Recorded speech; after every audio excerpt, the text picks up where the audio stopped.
আরো দুই করোনা আক্রান্তের হদিশ মিলল সল্টলেকে। আক্রান্তরা সল্টলেকের বেসরকারি হাসপাতালে চিকিৎসাধীন।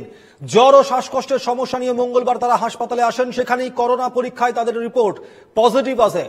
অন্যদিকে কলকাতার বন্দর এলাকায় একটি হাসপাতালে আরো দুজনের করোনা পরীক্ষার রিপোর্ট পজিটিভ এসছে। তাদের নমুনা জিনোম সিকোয়েন্স করতে বেলেঘাটা NRI-BI তে পাঠানো হয়েছে। আপনাদের আরো একবার জানিয়ে রাখি, ইতিমধ্যেই সল্টলেকে আরো একজনের করোনা আক্রান্তের হদিশ মিলল। জ্বর ও শ্বাসকষ্টজনিত সমস্যা নিয়ে তাকে হাসপাতালে ভর্তি করা হয়েছে। বন্দর এলাকাতে দুজনের করোনা রিপোর্টে পজিটিভ এসছে। তাদের নমুনা জিনোম সিকোয়েন্স করতে বেলেঘাটা NRI-BI তে পাঠানো হয়েছে। ইন্দ্রনীল ঘোষ আমাদের প্রতিনিধি রয়েছেন এই মুহূর্তে আমাদের সঙ্গে। যে করোনার যে ভেরিয়েন্টে আক্রান্ত হয়েছেন এই আক্রান্তরা, ইন্দ্রনীল, সে সম্পর্কে চিকিৎসকেরা কি জানাচ্ছেন? একদমই, দেখো, সল্টলেকের বেসরকারি হাসপাতালে দুজন করোনা আক্রান্তর হদিশ পাওয়া গিয়েছে।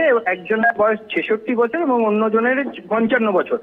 জ্বর ও শ্বাসকষ্ট জনিত সমস্যা নিয়ে তারা গতকাল হাসপাতালে আসে এবং সেখানেই কোভিডে RT-PCR টেস্ট করা হয় এবং তাতেই রিপোর্ট পজিটিভ আসে। এরপরে বন্দর এলাকারও একটি হাসপাতালে আরো দুজন পজিটিভের নমুনা পাওয়া গিয়েছে এবং তাদের এই যে নমুনা, সেই নমুনা জিনোম সিকোয়েন্স করতে পাঠানো হয়েছে বেলেঘাটাতে এবং বেলেঘাটা NIR-BI তে, এবং সেখান থেকেই যে রিপোর্ট আসবে সেই রিপোর্টের ওপর ভিত্তি করেই কিন্তু তাদের যে চিকিৎসা, সেই চিকিৎসা কিন্তু চলবে এমনটাই কিন্তু জানা গিয়েছে। যদিও ইতিমধ্যেই কলকাতা কর্পোরেশন তারাও কিন্তু তৎপর এবং রাজ্য স্বাস্থ্য ভবন তারাও কিন্তু এই গোটা বিষয়টি নিয়ে তৎপর রয়েছেন।